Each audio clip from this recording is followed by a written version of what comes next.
صلی اللہ علیہ وسلم۔ حضرت ذوالقرنین رضی اللہ تعالیٰ عنہ۔ صلی اللہ علیہ وسلم۔ اللہ تعالیٰ نے انہیں زمین میں اقتدار دیا تھا۔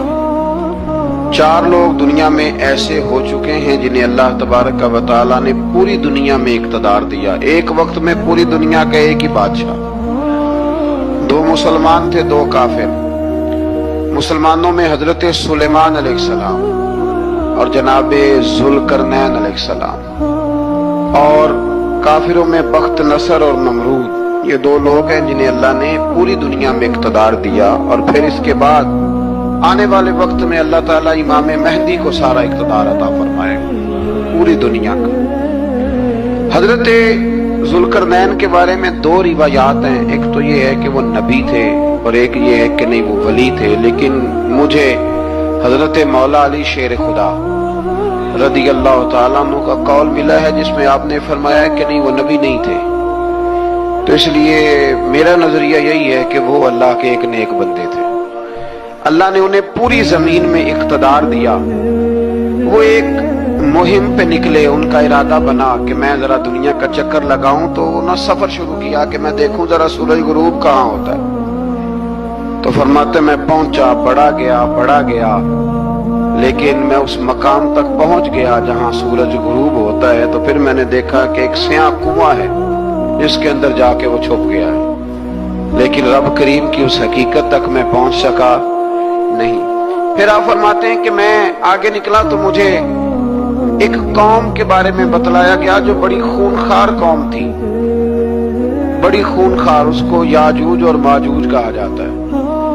یہ قوم اتنی خونخوار تھی کہ یہ درندوں کو بھی کھا جایا کرتے تھے، اتنے لمبے چوڑے ان کے قد تھے، اتنے زیادہ طاقتور تھے کہ سانپ اور بچھو بھی کھا جاتے تھے۔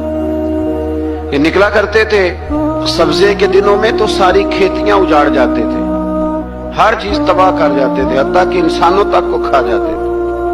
تو حضرت ذوالقرنین جب وہاں پہنچے، اللہ تبارک و تعالیٰ نے انہیں ان مظلوم لوگوں کا مددگار بنایا جن پر یاجوج اور ماجوج کی قوم ظلم کرتی تھی۔ انہوں نے آپ سے کہا کہ حضور مہربانی فرمائیں، اس قوم سے تو ہماری جان چھڑائیں۔ آپ نے فرمایا تم میری مدد کرو۔ انہوں نے کہا حضور کس طرح؟ فرمایا بس جسمانی طور پر میری مدد کرو۔ تو آپ نے پھر وہاں ایک دیوار بنائی، ایک دیوار لوہا کاٹ کر، سیسا پگھلا کر، پتھر ڈال کر ایک بڑی موٹی تازی دیوار بنائی، اور اتنی اونچی بنائی، اور پھر اس کے چاروں جانب آگ جلائی تاکہ وہ لوہا اس طرح پگھل جائے کہ وہ دیواروں کے ساتھ چپک جائے، تاکہ کوئی آدمی پیر رکھنا چاہے تو پیر رکھ کے اس پہ چڑھ نہ سکے۔ آپ نے وہ دیوار بنائی۔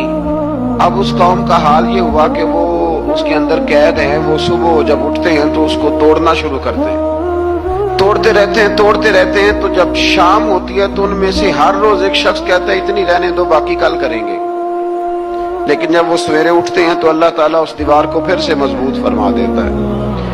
نبی کریم علیہ السلام نے فرمایا قرب قیامت میں ایک وقت آئے گا، قیامت کے قریب جا کے ایک ٹائم ایسا آئے گا کہ اس مخلوق میں سے ہی ایک شخص پکارے گا اور پکار کے کہے گا کہ اب سو جاؤ انشاءاللہ۔